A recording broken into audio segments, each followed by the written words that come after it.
ಮಜ್ಜಿ ಮಸಾಲ ಎಂತ ಅಡಿಗೆಯ ರುಚಿಯಾಗೋ ರಹಸ್ಯವು 20 ರೂಪಾಯಿ. ಎಸ್ ಇದರ ಬಗ್ಗೆ ಹೆಚ್ಚಿನ ಮಾಹಿತಿಯನ್ನು ನೀಡುತ್ತಾರೆ ನಮ್ಮ ಪ್ರತಿನಿಧಿ ಶಿವಕುಮಾರ್ ಜೋಹಳ್ಳಿ. ಲೈವ್ಗೆ ಜಾಯ್ನ್ ಆಗ್ತಿದ್ದಾರೆ. ಎಸ್ ಶಿವು, ಈ ಕಾವೇರಿ ನೀರು ಬಿಡುಗಡೆ ಏನಿದೆ, ಈ ಒಂದು ಆದೇಶವನ್ನು ಕೊಟ್ಟಿದ್ದಾರೆ. ನಿನ್ನೆ CWMA ಕೂಡ ಆದೇಶವನ್ನು ಎತ್ತಿ ಹಿಡಿದೆ. ಈ ಆದೇಶದ ಬೆನ್ನಲ್ಲೇ ಬಹಳಷ್ಟು ಪ್ರತಿಭಟನೆಗಳು ಬುಗಿಲೇಳ್ತಾ ಇದ್ವು. ಇವತ್ತು ಕೂಡ ಕನ್ನಡ ಪರ ಸಂಘಟನೆಗಳು ಒಂದು ಸಭೆಯನ್ನ ಮಾಡಿ ಆಗಸ್ಟ್ 13ಕ್ಕೆ ಕರ್ನಾಟಕ ಬಂದ್ಗೆ ಕರೆಯನ್ನು ನೀಡಿದ್ದಾರೆ. ಇದರ ಬಗ್ಗೆ ಹೆಚ್ಚಿನ ಮಾಹಿತಿ ಏನಿದೆ ಶಿವು? ಮಲ್ಲಿಕಾರ್ಜುನ್, ಕಾವೇರಿ ನೀರು ನಿರ್ವಹಣಾ ಮಂಡಳಿ ಸುಮಾರು ತಮಿಳುನಾಡಿಗೆ 3500 ಕ್ಯೂಸೆಕ್ಸ್ ನೀರನ್ನು ಪ್ರತಿದಿನ 15 ದಿನಗಳವರೆಗೆ ಬಿಡಬೇಕು ಅಂತೇಳಿ ಆದೇಶವನ್ನು ಕೊಟ್ಟಿತ್ತು, ಅಂದರೆ ನಿರ್ದೇಶನವನ್ನು ಕೊಟ್ಟಿತ್ತು. ಅದರ ಪ್ರಕಾರ ರಾಜ್ಯ ಸರ್ಕಾರ ಕೂಡ ನಡ್ಕೊಳ್ಬೇಕಾಗತ್ತೆ. ಯಾಕೆಂದರೆ ಕಾವೇರಿ ಜಲಾನಯನ ಪ್ರದೇಶದ ವ್ಯಾಪ್ತಿ ಏನಿದೆ, ಕರ್ನಾಟಕ, ಕೇರಳ, ಪುದುಚೇರಿ ಹಾಗೆ ತಮಿಳುನಾಡು, ಈ 4 ರಾಜ್ಯಗಳು ಇದರ ಅಡಿ ಬರುತ್ತೆ. ಸೊ ಇದಕ್ಕೆ ಈ ಕಾವೇರಿ KRSನಿಂದ ನೀರನ್ನು ಬಿಡುಗಡೆ ಮಾಡಬೇಕಾಗತ್ತೆ. 3500 ಕ್ಯೂಸೆಕ್ಸ್ ನೀರನ್ನು ಪ್ರತಿದಿನ ಬಿಡುಗಡೆ ಮಾಡಬೇಕಾಗತ್ತೆ. ಯಾಕೆಂದರೆ ಮಾನದಂಡಗಳಿದೆ. ಬಿಳಿಗುಂಡ್ಲು ಬಳಿ ಇದರ ಒಂದು ಮಾನದಂಡಗಳ ಅಳತೆಯಾಗತ್ತೆ. ಎಷ್ಟು ನೀರು ತಮಿಳುನಾಡಿಗೆ ಹರಿದು ಹೋಗಿದೆ ಅಂತೇಳಿ ಅಲ್ಲಿ ಮಾಪಕ ಇದೆ, ಅಲ್ಲಿ ರಿಜಿಸ್ಟರ್ ಆಗತ್ತೆ. KRSನಿಂದ ಇಷ್ಟು ನೀರು ಬಂದಿದೆ, ಹಾಗೆ ಕಬಿನಿಯಿಂದ ಇಷ್ಟು ನೀರು ಬಂದಿದೆ ಅನ್ನುವಂಥದ್ದು ಅಲ್ಲಿ ರಿಜಿಸ್ಟರ್ ಆಗತ್ತೆ. ಅದರ ಆಧಾರದ ಮೇಲೆ ತಮಿಳುನಾಡಿಗೆ ಎಷ್ಟು ನೀರು ಈ ವರ್ಷ ಹೋಗಿದೆ, ಅಂದರೆ ಪರ್ ಮಂತ್ ಎಷ್ಟು ನೀರು ಅಲ್ಲಿಗೆ ಹೋಗಿದೆ ಅನ್ನುವಂಥದ್ದು ಅಳತೆ ಸಿಗುತ್ತೆ. ಸೊ ಈಗ ಕ್ಯೂಸೆಕ್ಸ್ ನೀರನ್ನು 3500 ಕ್ಯೂಸೆಕ್ಸ್ ನೀರನ್ನು ಬಿಡಿ ಅಂತೇಳಿ ಹೇಳಿರುವಂಥದ್ದು ಕರ್ನಾಟಕದ ಪಾಲಿಗೆ. ಯಾಕೆಂದರೆ ಇವತ್ತಿನ ಸಂದರ್ಭದಲ್ಲಿ ಬರ ಪರಿಸ್ಥಿತಿ ಸಾಕಷ್ಟು ಪ್ರಮಾಣದಲ್ಲಿದೆ. ಇವತ್ತು ಕುಡಿಯೋ ನೀರಿಗೆ ಇವತ್ತು ಹಾಹಾಕಾರ ಇದೆ. ಜನಜಾನುವಾರುಗಳಿಗೆ ಇವತ್ತು ನೀರು ಸಿಗ್ತಾ ಇಲ್ಲ. ಹೋಗ್ಲಿ, ರೈತರ ಬೆಳೆಗಳಿಗೆ ಕೂಡ ಈಗ ಅರ್ಧದಷ್ಟು ಹಾಳಾಗಿ ಹೋಗಿದೆ ಮಂಡ್ಯ ಭಾಗದಲ್ಲಿ.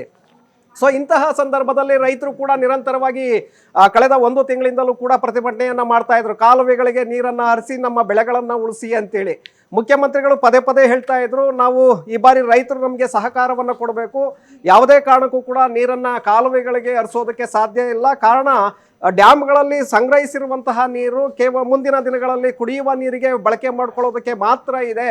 ಮಳೆ ಬಂದರೆ ನಾವು ಆ ಸಂದರ್ಭದಲ್ಲಿ ಬೇಕಾದರೆ ಕಾಲುವೆಗಳಿಗೆ ನೀರನ್ನು ಹರಿಸಬಹುದು. ಹಾಗಾಗಿ ಯಾವುದೇ ಹೊಸದಾಗಿ ಬೆಳೆಗಳನ್ನು ಬೆಳಿಬೇಡಿ ಅಂತೇಳಿ ಈಗಾಗಲೇ ಕಳೆದ 1 ತಿಂಗಳಿಂದಲೂ ಕೂಡ ರೈತರಿಗೆ ಮನವಿಯನ್ನು ಮಾಡ್ತಾನೆ ಬರ್ತಾ ಇದ್ದಾರೆ. ರೈತರು ಕೂಡ ಬಹಳಷ್ಟು ಕಡೆಗಳಲ್ಲಿ ಬೆಳೆಯನ್ನು ಈ ಬಾರಿ ಇಟ್ಟಿಲ್ಲ.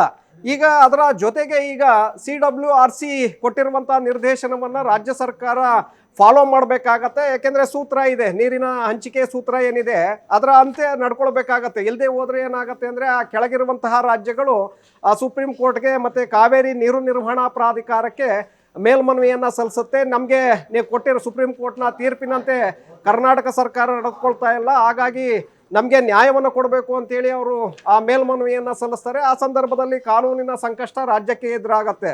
ಸೊ ಈಗ 3500 ಕ್ಯೂಸೆಕ್ಸ್ ನೀರನ್ನು ಪ್ರತಿದಿನ ಬಿಡುಗಡೆ ಮಾಡಬೇಕಾಗತ್ತೆ. ಆದರೆ ಮೊನ್ನೆ ರಾಮಲಿಂಗಾರೆಡ್ಡಿ ಅವರ ನೇತೃತ್ವದಲ್ಲಿ ನಡೆದಂತಹ ಸಭೆಯಲ್ಲಿ ಅಧಿಕಾರಿಗಳ ಒಂದು ಅಭಿಪ್ರಾಯವನ್ನು ಸಂಗ್ರಹಿಸಿ ನಾವು ಯಾವುದೇ ಕಾರಣಕ್ಕೂ ಕೂಡ ನೀರನ್ನು ಬಿಡುಗಡೆ ಮಾಡೋದಕ್ಕೆ ಸಾಧ್ಯ ಇಲ್ಲ. ಇವತ್ತು ರಾಜ್ಯದಲ್ಲಿ ಬರ ಪರಿಸ್ಥಿತಿ ಇದೆ, ಹಾಗಾಗಿ ಡ್ಯಾಮ್ಗಳಲ್ಲಿ ನೀರಿನ ಪ್ರಮಾಣ ಕಡಿಮೆ ಇದೆ. ಯಾಕೆಂದರೆ ಒಳಹರಿವಿನ ಪ್ರಮಾಣ ಕಡಿಮೆ ಆಗ್ತಾ ಇದೆ, ಮಳೆ ಇಲ್ಲದೆ. ಇನ್ನೊಂದು ಕಡೆ ಹೊರಹರಿವು ಅದರ ಪ್ರಮಾಣ ಕೂಡ ಕಡಿಮೆ ಆಗ್ತಾ ಇದೆ. ಯಾಕೆಂದರೆ ನಿಮಗೆ ಒಳಹರಿವು ಇದ್ದರೆ ಡ್ಯಾಮ್ಗೆ ನೀರು ಬರುತ್ತೆ. ಆಗ ಡ್ಯಾಮ್ಗೆ ನೀರು ಬಂದಿದ್ದೆ ಆದರೆ ಅದನ್ನು ಹೊರ ಹರಿವು ಅಂದರೆ ನದಿಗೆ ನೀರನ್ನು ಬಿಡಲಾಗತ್ತೆ. ಆಗ ಅದು ತಮಿಳುನಾಡಿಗೆ ಹೋಗುತ್ತೆ. ತಮಿಳುನಾಡಿನಿಂದ ಪುದುಚೇರಿ ಮತ್ತು ಕೇರಳಕ್ಕೆ ಆ ನೀರು ಬೇರೆ ಕಡೆ ಡೈವರ್ಟ್ ಆಗತ್ತೆ. ಸೊ ಈಗ ಈ ಒಂದು ನೀರನ್ನು ಬಿಡುಗಡೆ ಮಾಡಬೇಕಾಗತ್ತೆ. ಈಗ ಮೊನ್ನೆ ನಡೆದಂತಹ CWMA ಸಭೆ ಏನಿದೆ, ಕಾವೇರಿ ನೀರು ನಿರ್ವಹಣಾ ಪ್ರಾಧಿಕಾರದ ಸಭೆ, ಆ ಸಭೆಯಲ್ಲೂ ಕೂಡ ಈ CWRC ಕೊಟ್ಟಿರುವಂತಹ ನಿರ್ದೇಶನವನ್ನು ಎತ್ತಿ ಹಿಡಿಯುತ್ತೆ. ಸೊ ಆಗ ಏನಾಗುತ್ತೆ ಅಂದರೆ ಇಲ್ಲೂ ಕೂಡ ಕರ್ನಾಟಕಕ್ಕೆ ಒಂದು ರೀತಿ ಸಂಕಷ್ಟ. ಈ ಕಡೆ CWRC ಕೊಟ್ಟಂತಹ ನಿರ್ದೇಶನ ಇತ್ತು, ಅದನ್ನು ಫಾಲೋ ಮಾಡುವಂಥ ಸಂದರ್ಭದಲ್ಲಿ ಒಂದು ರೀಪಿಟಿಷನನ್ನು ನಾವು ಮನವಿಯನ್ನು ಮಾಡಿದ್ದೇವೆ ಕರ್ನಾಟಕದ ಪರವಾಗಿ. ಮತ್ತೆ ನಾನು ನಿಮ್ಮನ್ನ ಸಂಪರ್ಕಿಸ್ತೀನಿ.